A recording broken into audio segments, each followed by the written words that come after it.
Friends అందరికీ నమస్తే అండి. సరదాగా వీడియోలో చాలా విషయాల గురించి మాట్లాడాలనిపిస్తూ ఉంటుంది, కానీ ఒకసారి ఏం మాట్లాడాలో ఏంటో అర్థం కాదు. దాని గురించి ఒకసారి మాట్లాడడం కుదరదు. మొత్తం ఈ రోజున ఆంధ్ర రాష్ట్రమే కాదు, భారతదేశం, ప్రపంచం అంటే తెలుగు వాళ్ళు కూడా చాలా దేశాల్లో ఉంటారు కాబట్టి టాపిక్ అంతా పాలిటిక్స్ మీదే ఉంది. ఇప్పుడు ఈ నెలలో జరగబోయే ఎన్నికల మీద ప్రధానంగా దృష్టి అంతా కూడా పిఠాపురం మీదే ఉంది అందరి చూపును. ఈ ఎవరెక్కడ గెలుస్తారు అనే దానికంటే పిఠాపురం అనేది చాలా గొప్ప విషయం అయిపోయింది ఇవాళ.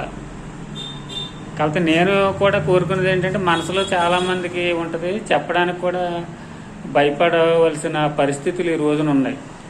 సామాన్యులు మనస్ఫూర్తిగా నేను దీనికి వేస్తాను అనే మాట చెప్పడానికి చాలా ఇబ్బంది పడవలసి వస్తుంది.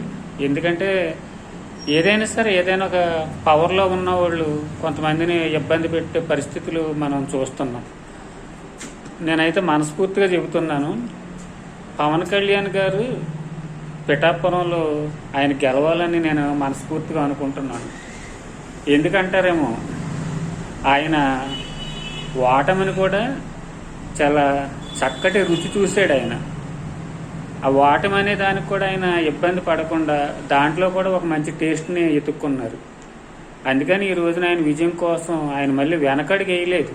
నేను ఇలాగా ఓడిపోయాను, నేను ఎదరికి వెళ్ళలేను అని చాలామంది అక్కడ అపజయం దగ్గర ఆగిపోతారు. కానీ ఈయన విజయం కోసం, ప్రజల కోసం నిరంతరం పోరాడుతూనే ఉన్నారు. ఆయన ఇక డబ్బుల గురించి, ఆయన గురించి అందరికీ తెలిసిన విషయమే. కాకపోతే ఆయన మీద నోరు జారే వాళ్ళు కూడా వాళ్ళ అంతరాత్మ చెబుతూ ఉంటుంది వాళ్ళకి, మనం మాట్లాడేది తప్పేమని. బట్ తప్పదు, పాలిటిక్స్లో ఎదుటి వాళ్ళని విమర్శించడం, వాళ్ళని అని అంటారు. అపజయం అనేది అది పెద్ద బాధపడవలసిన విషయమేమి కాదండి. అది సునీల్ అంటాడు ఏదో సినిమాలు, ఏముంది బ్రదర్, కండలో 4 రోజులు ఎక్సర్సైజ్ చేస్తే అయ్యే వస్తాయి, వాటి గురించి చూసి పొంగిపోతాయి ఎలాగా అని అంటారు. అలాగే అపజయం అనేది ఏంటండి బాబు, విజయం శాశ్వతం కాదు కదా, క్యారెక్టరే శాశ్వతం. ఆయన క్యారెక్టర్ తోటి విజయం కోసం పోరాడుతున్నారు. ఆయన తప్పకుండా గెలవాలి అని, ఎవరెక్కడ గెలవటం అనేది నాకు పెద్ద ఇదేమీ కాదు. గవర్నమెంట్ ఏమొస్తుంది ఏమిరాదు అనేది కూడా చెప్పే అంత దివ్య దృష్టి మాలాంటి వాళ్ళకి ఏముండదు. పవన్ కళ్యాణ్ గారు పిఠాపురంలో తప్పనిసరిగా ఆయన గెలవాలని మనస్ఫూర్తిగా కోరుకుంటున్నాను.